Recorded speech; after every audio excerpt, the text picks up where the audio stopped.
Coming up on 2020 on ID, a movie filming on location and a crew member doing the job she loved. Just always wanted to be around her. She wanted to do bigger things, work on features, and get her name out there. The scene is set. Hospital bed laying across the track. Then 37 railroad cars barreling down and no time to stop. Just kept saying over and over, Lord help us, God help us, Lord help us. Metal flying, the crew scrambling for their lives, too late. The director who had to get the shot, the camera assistant that died dodging the train, and her grieving parents looking for justice. The arrogance of someone putting my baby on the track. Terror on the trestle, and a young girl dying of cancer reaching out to one of America's most famous couples. Thank you for letting me love you. And Brad Paisley and Kimberly Williams Paisley offering emotional support. And I remember thinking, what if this is a hoax? But what if it's not a hoax? And I have a chance to help this little girl. But if it's a lie, then who is she? This person was crazy. And how many other celebrities were targets? And I vowed that night, I'm going to find her. Photos with GPS tags, a trip down a long hallway. You have the right to remain silent. And a confession of catfishing. Welcome to 2020 on ID. I'm John Quinones. The entertainment industry has always been marked by ambition and longing, filled with those yearning to be a part of it and those driven to make their mark. Coming up, two stories of people whose ambitions would lead them into the grip of the law. First, a director who wanted the perfect shot. But as Chris Connolly first told us in 2015, a decision he made would come with a very heavy price and cost one crew member her life. Along the muddy waters of Georgia's Altamaha River grow Spanish moss and cypress trees. Standing among them is this century-old train trestle, where, on February 20th, 2014, the movie's first scene would quickly turn into a place of real-life horror. Just kept saying over and over, Lord help us, God help us, Lord help us.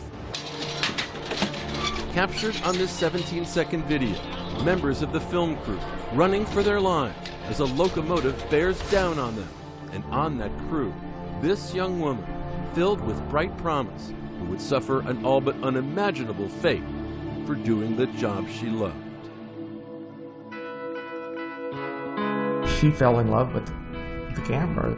She was Sarah Jones. Raised in South Carolina without showbiz connections, she earned her film crew stripes during an internship in Charleston on Army Wives, as her parents Richard and Elizabeth remember. Why do you think she was drawn to the camera department? It's a challenge of it, I think. I think it, for the most part, it's a man's world, and I think that was a little bit of a challenge to her. Competition. Sarah Jones would become a camera assistant, the last sight the camera would see before a scene began. For multiple seasons on The Vampire Diaries. This guy doesn't know that you're a vampire, let's keep it. Such stars as Nina Dobrev and Ian Somerhalder knew Sarah well. Sarah, the first time I saw her, I mean, she was literally right in front of my face. She was doing the slate. You couldn't help but notice Sarah Jones. Great. Just always wanted to be around her. She always had a smile on her face and was just the uber professional. Even on the vacations she loved, Sarah Jones liked setting up her shots just so. She always was up for anything. She wanted to do bigger things, go to new countries, work on features, and get her name out there. Rolling! Sarah took her own fateful path, taking a camera assistant gig based out of Savannah on the movie Midnight Rider. Based on a memoir by Greg Allman of the Allman Brothers, starring Oscar winner William Hurt, Midnight Rider would be an independent film, written, produced, and directed by this man, Randall Miller. Sarah mentioned to me that it is a low-budget film, and she was a little bit surprised that some of the people did not have the level of expertise that she expected. On February 20th, 2014, cast and crew drove to this location in Doctortown, Georgia. Among those arriving were Sarah and hairstylist Joyce Gilliard. I was told that it wasn't actual principal photography. The actual day we're supposed to start shooting was going to be that Monday. But once they got there, the crew realized Randall Miller wanted to shoot a full scene, a dream sequence in which Greg Allman, from his hospital bed, sees his late brother, guitarist Dwayne Allman, across the bridge. Shooting began on the side of the tracks. Then, after 2 trains passed by, it came time to set up for the day's money shot, 30 feet above the water. According to one of our witnesses, that Randall Miller said, move the bed up onto the tracks after the 2 trains had come by. Hospital bed laying across the tracks, not running with the tracks, but across the tracks. Bo Giannakopoulos, the photographer on the set, recalls that it was the star who dared to ask the most important question. There was concern from William, and he did voice that concern. He asked if another train came, how much time would we have to get off the tracks? We would have approximately 60 seconds. I was more or less 60 seconds to get off the track, and I started praying. I'm mad at myself because I didn't say something. There was no on-set medic. There were no railroad officials present. 2 takes of the scene were in the can. Then, just before 4:30 p.m. That's when they yelled that there was a train coming. And there was a sort of a pause. And I saw the train. And you just immediately started running. CSX train Q12519 with 2 locomotives and 37 freight cars, barreling down the track at an estimated 57 miles per hour. I saw the light of that train. It was like the train was right there. So you had seconds to figure out what you were going to do. Cast and crew had to run toward the oncoming train along this narrow pathway to save their lives. This extraordinary video captures the scream of the fast-approaching train's horn. Randall Miller and other crew members frantically try to yank the hospital bed off the tracks, only to see it fall apart. It seemed to be so far away, and then all of a sudden just like that. It was almost like an explosion. When I realized that I could not get to land, that's when I ran to the side and held on to the iron girder, and I prayed I didn't get hit by the train. The pressure from the wind from the train was so strong that holding on to the girder, I wasn't able to. It pulled me off. The train struck Joyce Gilliard's left arm after smashing into the hospital bed. Joyce closed her eyes. I couldn't believe what was happening. Thought about dying. And my family getting that call. The train's impact had snapped a bone in Joyce's left arm. Blood poured from the wound. Joyce opened her eyes once more. Sarah was the first person I saw. She was lying on the side of the tracks dead. You didn't know it was her. You didn't know it was her. I received a phone call from one of her friends. She said, "Sarah's no longer here." I said, "What do you mean? You mean as in dead?" She said, "Yes, ma'am." It was rough. I mean, it took the wind out of me. It was very, very, very hard. Sarah Jones was 27 years old. Hours later, the phone rang again. It was the director of Midnight Rider. Randall Miller called us that day. He was very upset. He was crying. He was nearly hysterical. And he was saying, "I'm so sorry." He couldn't say much more than that. But why had Randall Miller allowed his crew to shoot on live tracks? Sarah Jones's parents and police demand answers. Did he have permission? He had been told, "Don't go on those tracks," and he did anyway. Stay with us.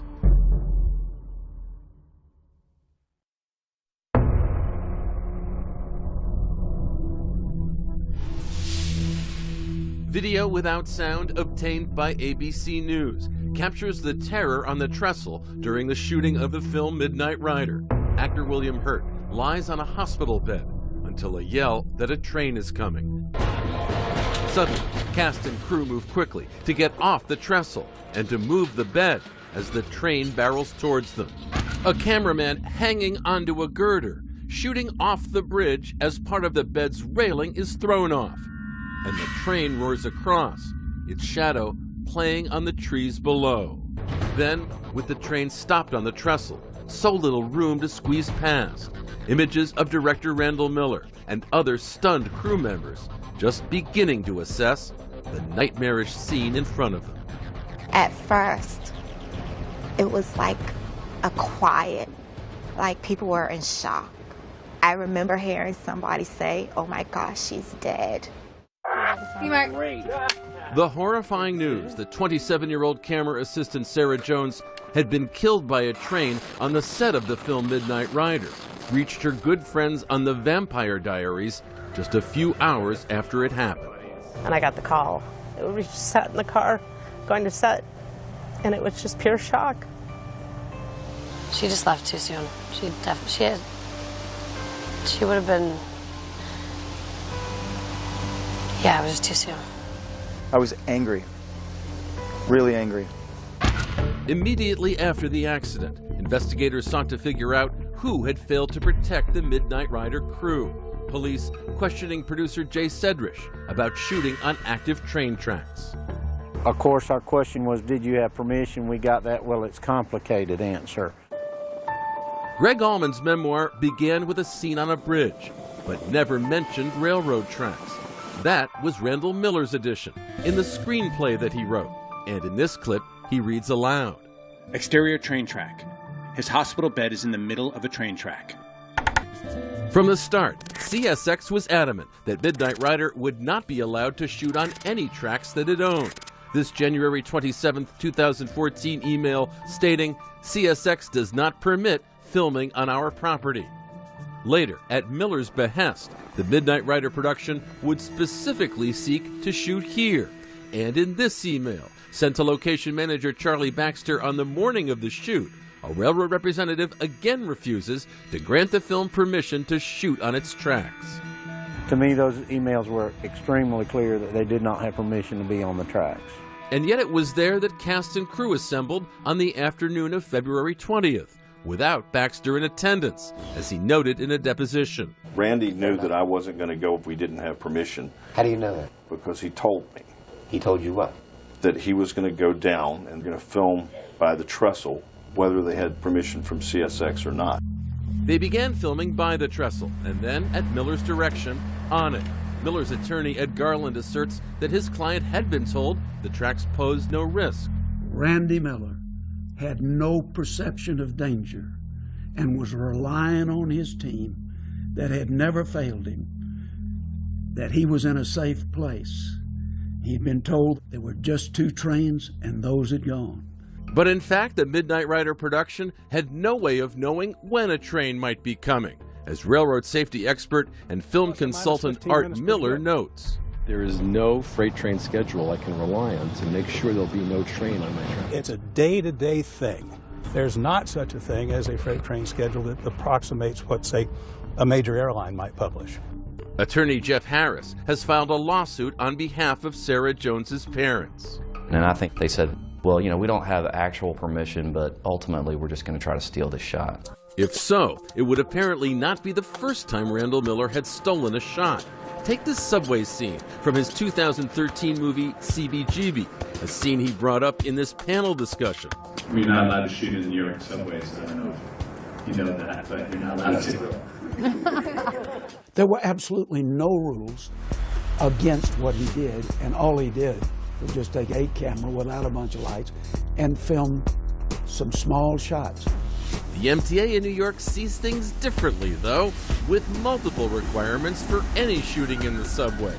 At Midnight Rider, the consequences of pushing the limits would prove deadly. they thought they could make up their own rules. They pushed it too far. How does that make you feel, that they thought they could make up their own rules? The audacity to put someone else's life in such danger. They wanted to get the shot, so whatever it took to get the shot is what they did. The entire crew was put in a situation where we didn't know what to do, and we all had to basically run for our lives. It's true, as shown by the startling evidence taken by a camera mounted inside CSX Q12519. It shows the Midnight Rider crew racing off the bridge as the train that would need a mile of track to stop rapidly approaches the bed that's been placed across the rails. Look again and listen as the dramatic scene unfolds. 26 seconds before impact, the engineer starts to blare the horn continuously. Members of the cast and crew flee to safety. 3 seconds before impact, it's too late to get the bed off the tracks. Actors William Hurt and Wyatt Russell, along with 2 crew members, scramble to make it off the trestle.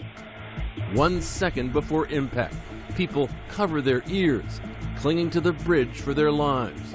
On impact, the bed becomes a deadly weapon. The train hits the bed, and the bed flies up, and apparently a portion of the hospital bed strikes Sarah and pushes her into the train. Hairstylist Joyce Gilliard suffered a compound fracture of her left arm. She's had to have a plate put in and is also suing the producers, the railroad company, and others. It's not just my arm that was hurt. I suffered such a traumatic experience seeing my coworker, friend, lose her life because of someone else's negligence. Up next, in the hot seat, in court and on video, the man at the center of the Sarah Jones tragedy, producer-director Randall Miller. Unfortunately, that's not my job. Do you know where anybody was down that track before that train accident occurred? Again, it's not my job. You didn't ask CSX. It's not my job. Stay with us.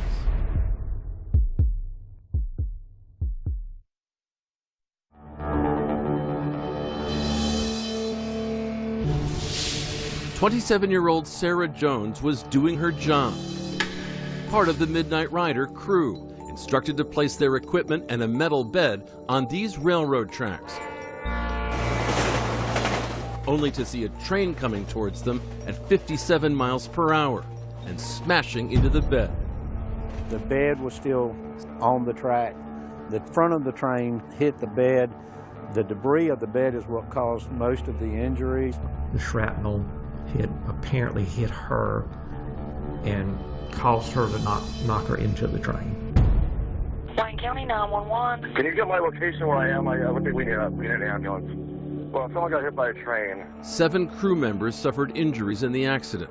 Sarah Jones lost her life. It's clear that certainly the producers and director, they messed up, and they messed up real bad. It was a live track.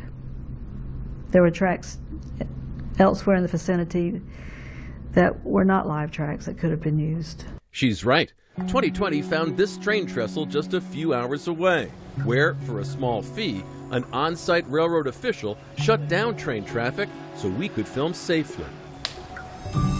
Joyce Gilliard was recuperating when producer-director Randall Miller paid her a visit. He came to my hospital room a couple days after the tragedy happened. He didn't say anything. He just cried. He just cried. In July of 2014, the Wayne County DA charged Randall Miller and 3 other members of the Midnight Rider team, producer Jay Sedrish, first assistant director Hillary Schwartz, and producer Jody Savin, Randall Miller's spouse, with trespassing and involuntary manslaughter. Each pleaded not guilty. If they'd have just followed the emails or followed the safety requirements by the film industry, Sarah Jones would be alive today. Earlier that year, in April, Randall Miller had plans to resume production on Midnight Rider. Greg Allman had seen enough and sued to prevent that, compelling Randall Miller to testify on video about the tragedy and saying one phrase 3 times. Did you even employ anyone to go down the railroad track, maybe 3 or 4 miles down, to warn people when the train was coming? Unfortunately, that's not my job. Do you know where anybody was down that track before that train accident occurred? Again, it's not my job. You didn't ask CSX how many trains were coming down that trestle, did you? Again, that's not my job. That is his job. He's the director. Now, the first assistant director is responsible in the industry traditionally for safety. But Randall Miller's ultimate job is to make sure that what he's doing as director is not putting his crew, or the cast for that matter, in jeopardy. And he did not do that. I heard that if a train were to come, that at the very least we'd have 6 to 7. And you actually believe that you can get a metal bed off the track and the people off the track in 60 seconds? Well, I didn't. Yes. Those final seconds in slow motion show actor Wyatt Russell running with his guitar as a cameraman hustles towards safety, and actor William Hurt making his way to the other side of the trestle where Randall Miller had put him. You had a written permission, sir, to be on the train track. Is that what you're telling this court on your oath? We had permission from Rainier, who gave us the permission to be there. The company Rainier owned the land adjoining the tracks in the trestle bridge, but did not own the tracks themselves or the trestle bridge, where the deadly shoot occurred. Did you see a written permission from CSX to put those people on that track? That's a simple question. I did not do the permits. You didn't see any permit before you asked those people to get on the train track? I did not see the permits, no. I was in the middle of the track, and I almost died. That, at least, is true, as the end of this video shows. Randall Miller trying to move the bed and then falling onto the tracks as the train comes near, rescued just seconds from death by the woman shooting this very footage. The train seemed to be so far away, and then all of a sudden, just right there. Randall fell onto the track, and so I dropped my camera and grabbed him. Randall Miller's life was saved. It was 27-year-old Sarah Jones who did die on these tracks. The people who made poor choices that day need to be held fully accountable for what they did. When we come back, a heartbreaking journey up the river with Sarah Jones's parents. And at last, justice for Sarah. Don't go away.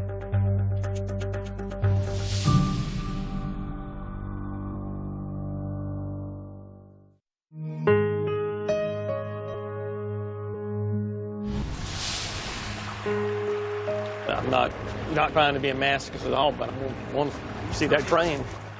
For the first time, Richard and Elizabeth Jones have come to the place where their daughter Sarah died, floating beneath the century-old trestle when a train rumbles across. Okay. I want to experience it. I want to see what it's like. Oh my God. How fast is that going? They have come in search of a kind of closure, yet this day also brings painful reminders of their loss. They couldn't get out of the way. See the arrogance of someone putting my baby on the track. And the fear she must have felt.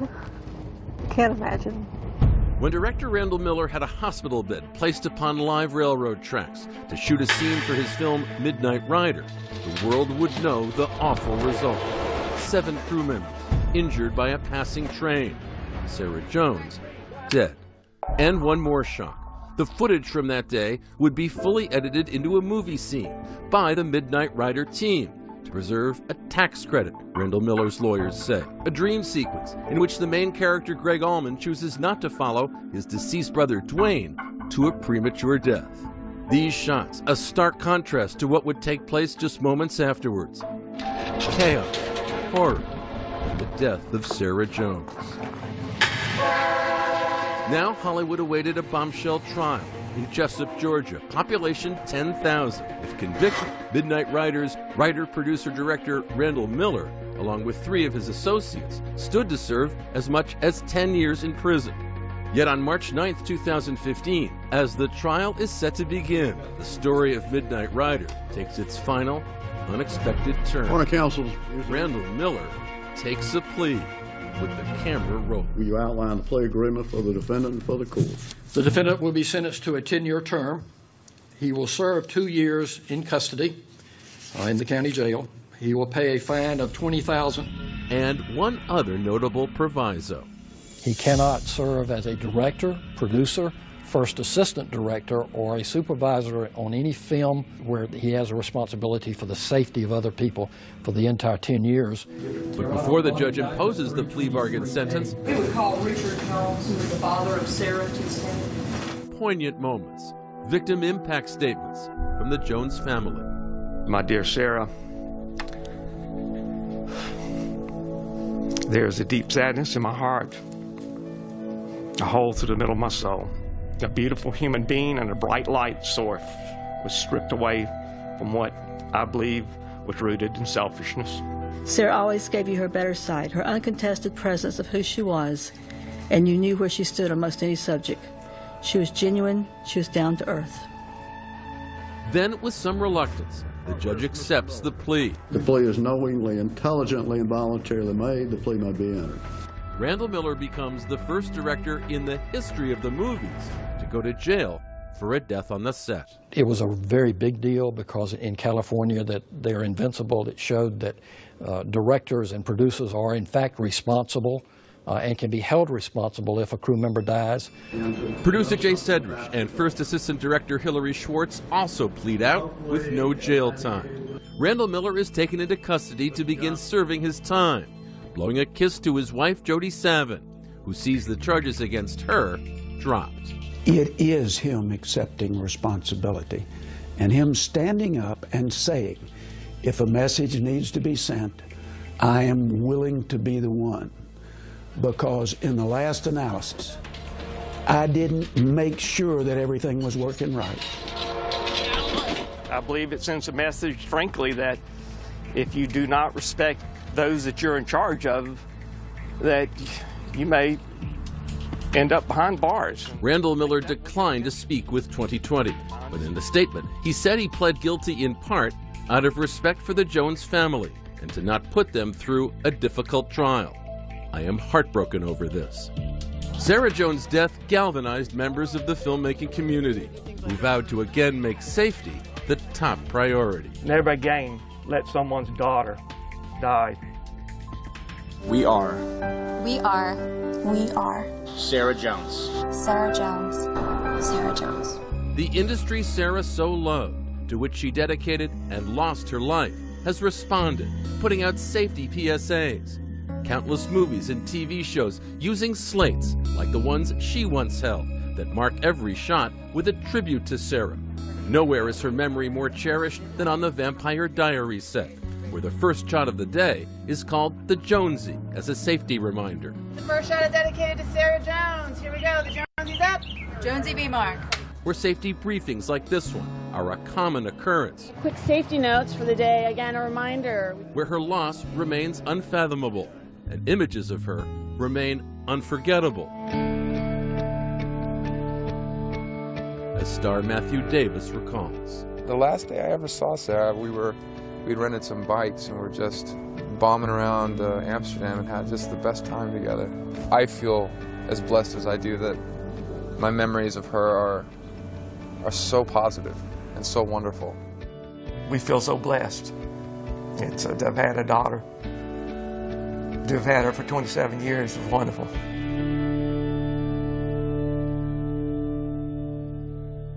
Sarah Jones's parents have formed a foundation in her honor to promote safety on film sets. The civil lawsuit they filed against Randall Miller and others involved in the production was later settled. Joyce Gilliard dropped her lawsuit against Miller, but as of 2016, her case against CSX remains open.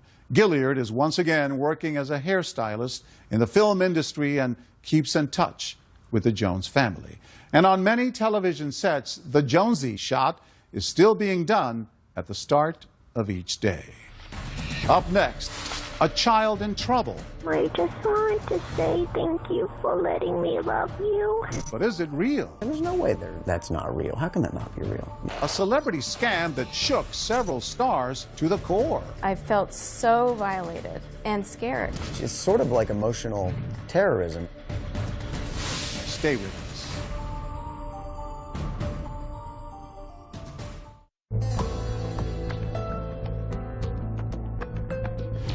For most people, their only brush with celebrity is through the TV set or movie screen. But some want to get much closer. And as one famous couple found, that desire can lead to some very frightening consequences. As David Wright first reported in 2014, it's a classic story with a dark, new twist. Wow, I want to be him. It now seems like a warning. Brad Paisley's hit song about being hoodwinked on the internet. I work down at the Pete Pit. I drive an old Hyundai. In the music video, the original George Costanza, Jason Alexander, plays a sci-fi nerd who passes himself off online as the ultra-cool Paisley. What are the lyrics? How does it go? Online, I'm out in Hollywood, I'm 6'5". I look damn good. I love a good glass of wine. You know, those little stats. It's the idea of the fantasy world that the internet has become. But you've now experienced the dark side of that. Yeah, and the dark side has been there all along. Brad and his wife, actress Kimberly Williams Paisley, had no idea just how dark it could get until they were sucked into a cruel and elaborate hoax. A hoax that left Kim paralyzed with fear. I felt so violated and scared. Brad demanding justice. It's sort of like emotional terrorism. It all started with an email sent by a total stranger. One of thousands of emails, but this one stood out. From a mother with her daughter's dying wish. She was 8 years old and had neuroblastoma, and had seen a movie of mine called The Christmas Shoes. Said that her daughter had found great hope and inspiration from this movie. I always know that I'm going to be right here. She said that her daughter had begged her to get in touch with me, so it sounded very sort of real. I read that and I thought, well, I would love to just talk to her and say hi. Talk they did, by phone, email, and text. I heard this rustling, and she put this little girl on the phone and said, this was Claire. Hi, my Kim. I just wanted to say thank you for letting me love you, and thank you for being my miracle. And I remember this instinct in me thinking, what if this is a hoax? But it was so quickly trumped by an overwhelming feeling, what if it's not a hoax? And I have a chance to help this little girl. She explained how easy it was to get hooked. It was totally plausible to me, yeah. They weren't saying, can you send money? They weren't saying, can you come visit? They were just saying, I just want to talk to you. And then it started to get weird. Jesus loves me, this I know. Supposedly at death's door, the little girl sang this song for Kim. And Brad got on the phone and sang to her, Amazing Grace. You're singing to someone's dying kid. In the middle of it, there's no way that's not real. How can that not be real? And right when they're hooked, the hammer drops. They get the call they're now dreading. Little Claire is dead. The call came, and it was very, very sort of to the point, and she just said she's gone. It's, you know, a parent's worst nightmare. And my wife started bawling. She hit my softest spot. Like, as a mother, you know, wanting my kids to be okay. Hi, it's just Carrie. The calls continued, got even more outlandish. I also wanted to know if there's a version of your husband singing Amazing Grace. I could use that for the service. Check out this message detailing plans for the funeral. Oh, and if it was okay to put your picture in the casket like she had requested. And I hope you have a really good weekend, and thank you for everything. Bye-bye. Almost immediately, the story started to unravel. I said, where can I send flowers for the funeral? And she didn't have an address for it. She said, oh, don't. Just send a donation to your local children's hospital. And I mean, I had like a physical reaction. Every red flag went up. And I remember just looking at people around me. Who is it? How many people were involved in this scam? And are they right here? Are they watching me right now? You were worried they might be a threat to you. Yes.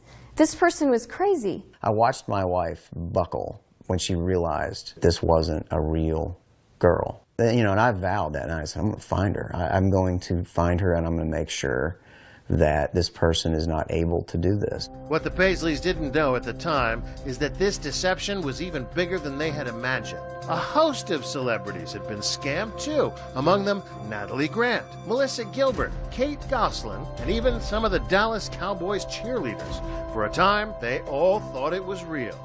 But after one suspicious celebrity tipped off an ABC News producer, she realized he wasn't the only one. Alyssa Litoff started comparing notes with all of the victims, finding in each case the hoaxer used almost the exact same MO as with the Paisleys.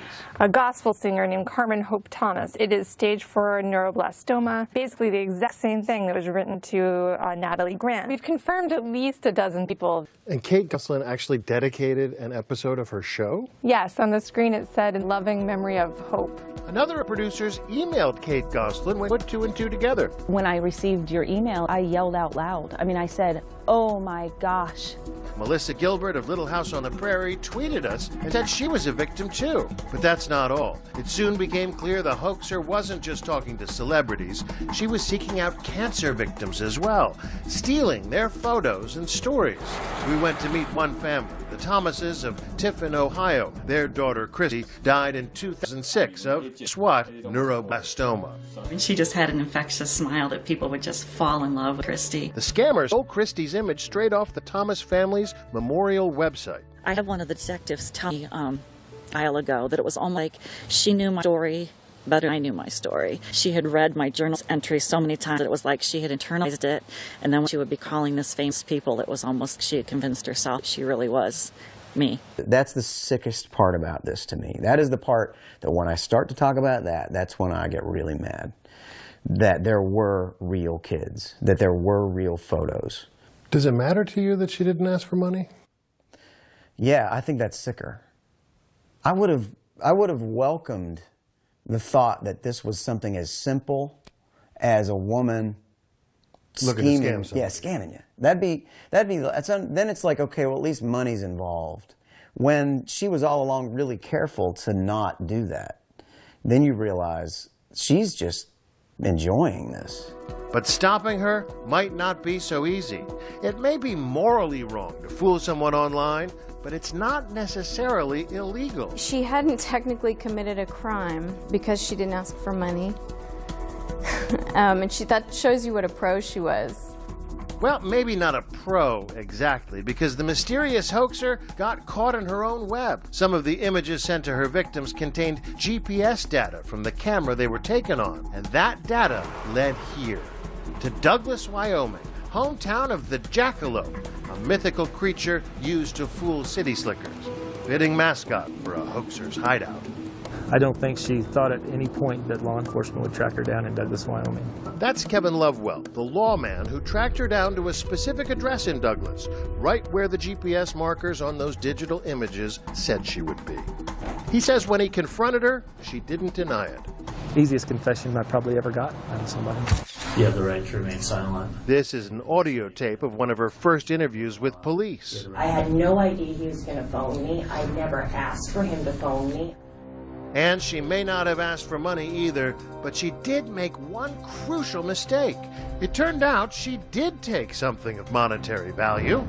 Brad Paisley's song, Amazing Grace.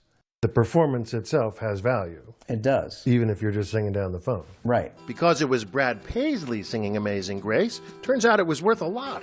$5,000 or more. At that point, it made it a felony. The hoaxer pled guilty to theft of services and served jail time. This was Al Capone being caught on tax evasion. It really was, yeah. Hey there. You're Hope Jackson, huh? We found her at a KOA campground. We've been looking forward to meeting you. Finally, after 8 months of searching for the woman responsible for toying with so many people's emotions, we're face to face with her. Hope Jackson, 37-year-old mother of two perfectly healthy kids. And you've never, God forbid, had the experience of losing a child? No. No. I hope I never do, yeah. Did you not think it was incredibly bad karma to be Yes, yeah, acting this out? Well, now looking back on, of course, yeah. We spent a whole day with her. She was contrite.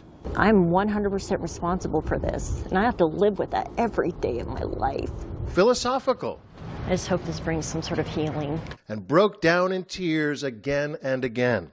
Horrible, shameful, I hurt, I'm wrong.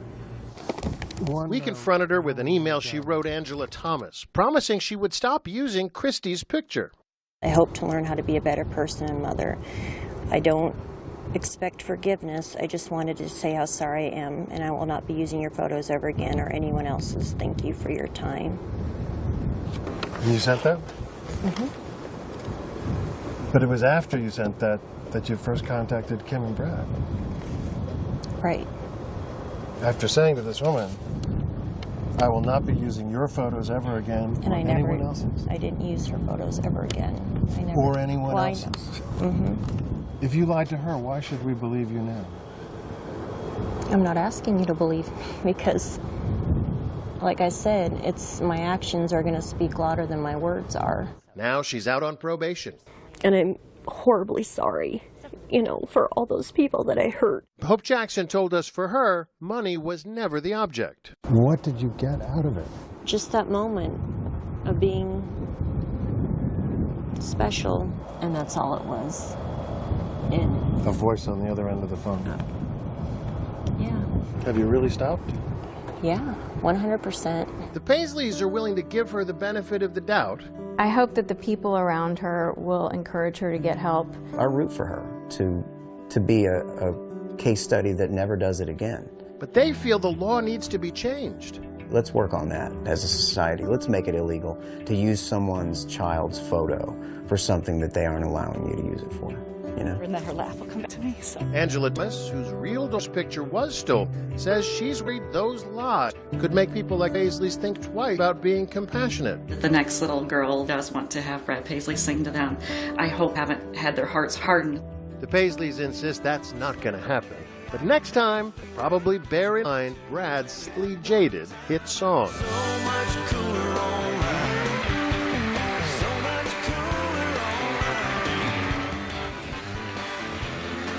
Hope Jackson's probation is scheduled to end in 2018. Until then, she's not allowed to use the internet or social media.